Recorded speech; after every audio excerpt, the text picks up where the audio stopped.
Assalamualaikum warahmatullahi wabarakatuh.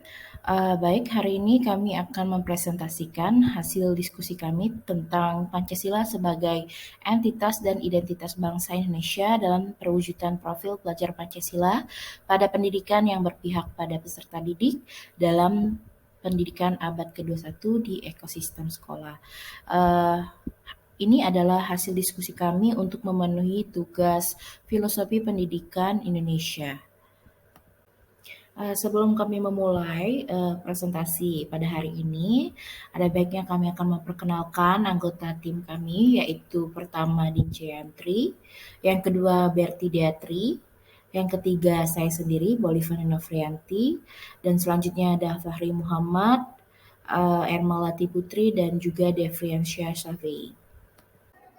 Assalamualaikum warahmatullahi wabarakatuh. Nama saya Dince Andri. Saya akan menjelaskan tentang Pancasila sebagai entitas dan identitas bangsa. Pancasila sebagai entitas bangsa Indonesia memiliki ciri khas tersendiri, yaitu keberagaman nilai yang terkandung di dalamnya. Sedangkan identitas adalah cerminan diri yang berasal dari keluarga, gender, budaya, suku bangsa, dan proses sosialisasi. Dalam hal ini, Pancasila berfungsi sebagai identitas bangsa Indonesia. Artinya, terdapat ciri khas yang berbeda dengan bangsa lain karena seluruh masyarakatnya selalu bercermin pada nilai-nilai atau pedoman yang terkandung dalam Pancasila. Oleh karena itu, Pancasila merupakan identitas bangsa yang perlu dilestarikan. Profil pelajar Pancasila pada pendidikan yang berpihak pada peserta didik dalam pendidikan abad ke-21. Dalam mewujudkan profil pelajar Pancasila kepada peserta didik untuk menghayati Pancasila sebagai entitas dan identitas bangsa Indonesia mempunyai banyak tantangan pada saat ini. Pendidikan abad 21 menekankan pada pendidik dengan menggunakan pembelajaran yang berpusat dan berpihak kepada peserta didik. Selanjutnya, pendidik membekali kompetensi abad ke-21 kepada peserta didik agar mereka bisa menyesuaikan diri dan beradaptasi terhadap perkembangan zaman. Pelajar yang memiliki profil ini adalah pelajar yang terbangun utuh, yaitu keenam dimensi pembentuknya. Dimensinya di antara lain yaitu pertama, beriman bertakwa kepada Tuhan Yang Maha Esa dan berakhlak mulia. Yang kedua, mandiri. Ketiga, bergotong royong. Empat, berkebinekaan global. Yang kelima, bernalar kritis. Dan keenam yaitu kreatif. Tantangan perwujudan profil pelajar Pancasila, dimensi beriman, bertakwa kepada Tuhan Yang Maha Esa dan berakhlak mulia. Tantangan yang saya temukan setelah melakukan interview kepada siswa di sekolah, yaitu di dalam perwujudannya di sekolah dapat diamati terdapat tantangan, yaitu kurangnya toleransi terhadap peserta didik yang memiliki agama minoritas di sekolah. Nah, setelah melakukan interview, ada salah satu siswa yang menyebutkan bahwa dia mendapatkan suatu diskriminasi karena dia adalah peserta didik yang memiliki atau kepercayaan yang berbeda dari teman-temannya. Nah, dari sini kita dapat menemukan bahwa walaupun sekolah sudah berusaha untuk menerapkan ataupun mewujudkan salah satu profil pelajar Pancasila, masih ada beberapa kekurangan yang ada ketika mewujudkan profil pelajar Pancasila. Berikut ini adalah solusi dari tantangan yang saya temukan sebelumnya, yaitu pertama, guru harus memberikan contoh yang baik. Jadi di sini guru harus menunjukkan akhlakul karimah dalam kehidupan sehari-hari karena peran dan pengaruh seorang pendidik terhadap peserta didik itu sangat kuat. Jadi bisa dikatakan guru itu adalah role model bagi siswanya.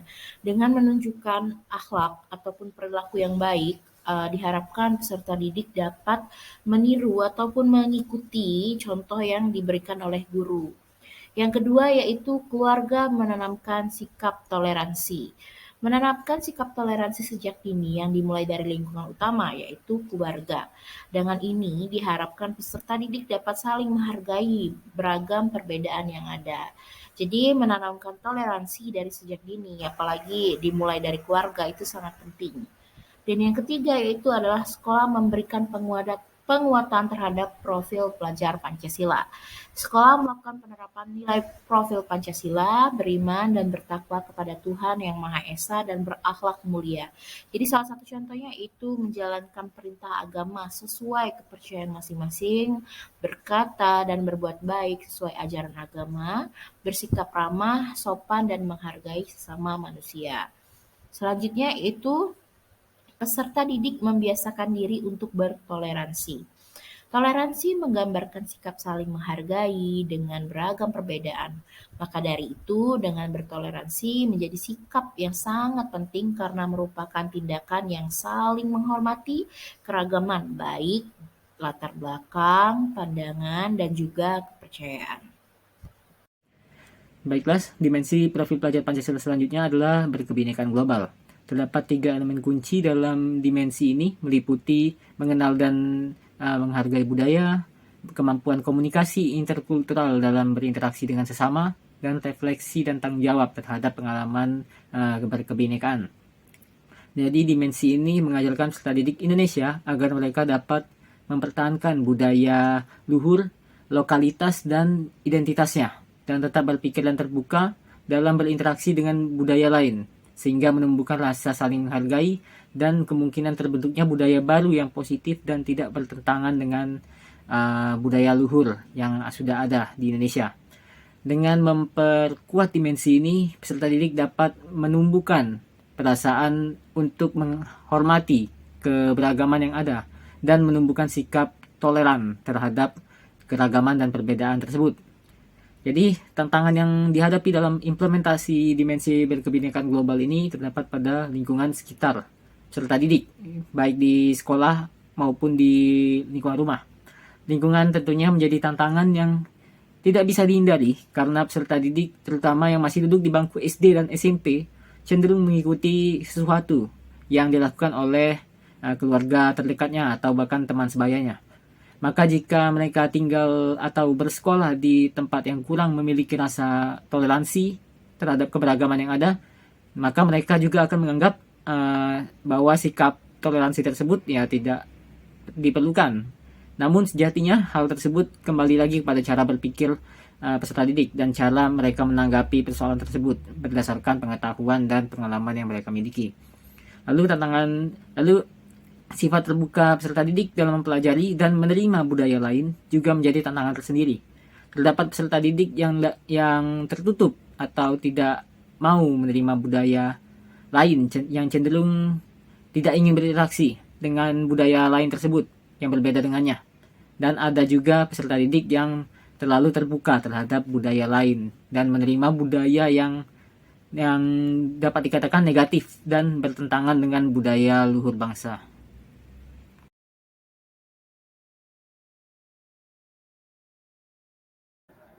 Pada profil pelajar Pancasila, terdapat dimensi bergotong royong. Pelajar Indonesia harus memiliki kemampuan bergotong royong, yaitu kemampuan untuk melakukan kegiatan secara bersama-sama dengan sukarela agar kegiatan yang dikerjakan dapat berjalan lancar, mudah, dan ringan. Elemen-elemen yang terdapat dalam dimensi bergotong royong yaitu kolaborasi, kepedulian, dan berbagi. Tantangan apa saja dalam perwujudan profil pelajar Pancasila pada dimensi gotong royong, yaitu pada elemen kolaborasi saat diskusi kelompok, peserta didik masih ada yang tidak berperan aktif dalam diskusi, misalnya tidak memberikan pendapat dan tidak mengerjakan tugas secara bersama-sama. Selanjutnya, elemen kepedulian, tidak adanya kepedulian terhadap kelompok maupun teman, misalnya ada teman yang sakit ataupun sedih, terkadang masih ada peserta didik yang acuh dan malah mengejek temannya.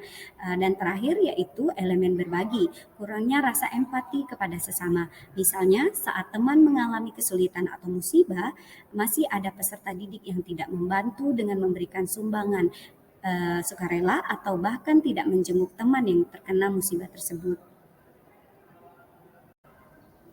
Setelah saya menjelaskan beberapa tantangan dari perwujudan profil pelajar Pancasila dimensi gotong royong, berikut ini akan saya jelaskan solusi dari tantangan-tantangan tersebut. Pertama, menanamkan serta memberikan penguatan pemahaman tentang gotong royong melalui wejangan guru sebelum memulai kelas. Yang kedua, memperbanyak kegiatan bersama, misalnya dengan membuat jadwal piket harian, membuat proyek kelompok, atau banyak memberikan tugas kelompok bagi peserta didik. Yang ketiga, memberikan keteladanan. Apabila semua guru menunjukkan nilai gotong royong, pelajarnya pun dapat terinspirasi untuk memiliki nilai gotong royong tersebut. Dan terakhir, mengajak pelajar Pancasila melakukan kegiatan sosial bersama dan menumbuhkan rasa peduli sesama pelajar. Rasa peduli inilah yang akan mendorong pelajar untuk saling membantu dan bekerja sama. Tantangan mewujudkan profil pelajar Pancasila dimensi mandiri. Beberapa hal yang menjadi tantangan dan dapat menghambat kemandirian peserta didik adalah kurangnya kepercayaan diri, takut gagal, takut mengecewakan orang tua atau orang dewasa lain, terlalu perfeksionis, dan terbiasa nyaman dengan gaya dimanjakan.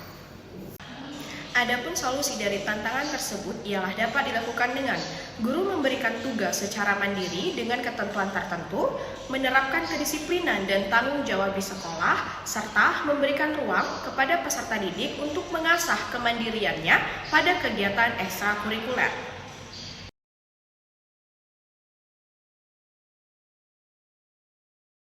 Baiklah, saya akan melanjutkan mengenai dimensi bernalar kritis. Kemampuan bernalar kritis merupakan kemampuan yang dibutuhkan untuk menghadapi tantangan pada abad ke-21. Pelajar yang bernalar kritis mampu secara objektif memproses informasi baik secara kualitatif maupun kuantitatif, membangun keterikatan antara berbagai informasi, menganalisis informasi, mengevaluasi, dan juga menyimpulkannya.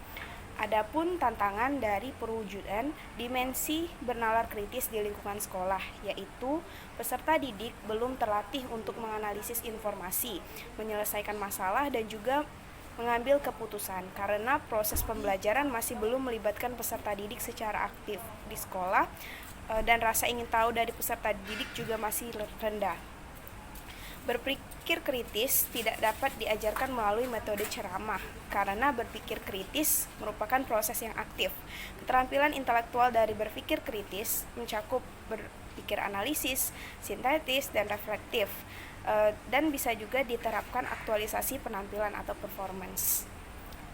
Tantangan yang kedua yaitu di luar lingkungan sekolah, seperti kemudahan akses berbagai informasi di internet yang tidak disertai dengan keterlibatan peserta didik untuk berdiskusi di lingkungan luar sekolah seperti di komunitas, organisasi, dan di lingkungan masyarakat yang dapat menyebabkan peserta didik menyimpulkan sesuatu yang belum tentu benar. Baiklah, berikut adalah solusi dari tantangan yang ada.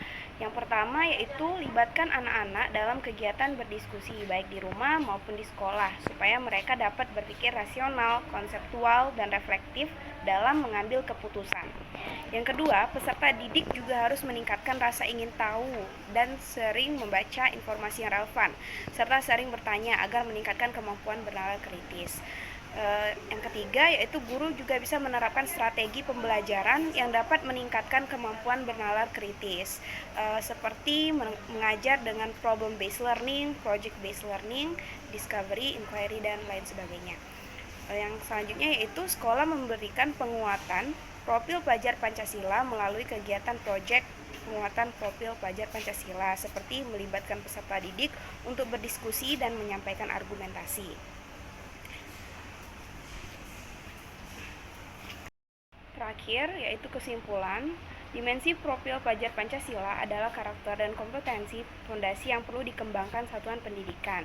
Untuk peserta didik, di satuan pendidikan, profil pelajar Pancasila perlu dikembangkan melalui berbagai strategi yang saling melengkapi dan menguatkan, yaitu budaya satuan pendidikan, kegiatan pembelajaran, dan kegiatan kokurikuler berupa pembelajaran melalui proyek, serta kolaborasi antara pihak sekolah dan orang tua atau wali murid juga diperlukan untuk mewujudkan profil pelajar Pancasila.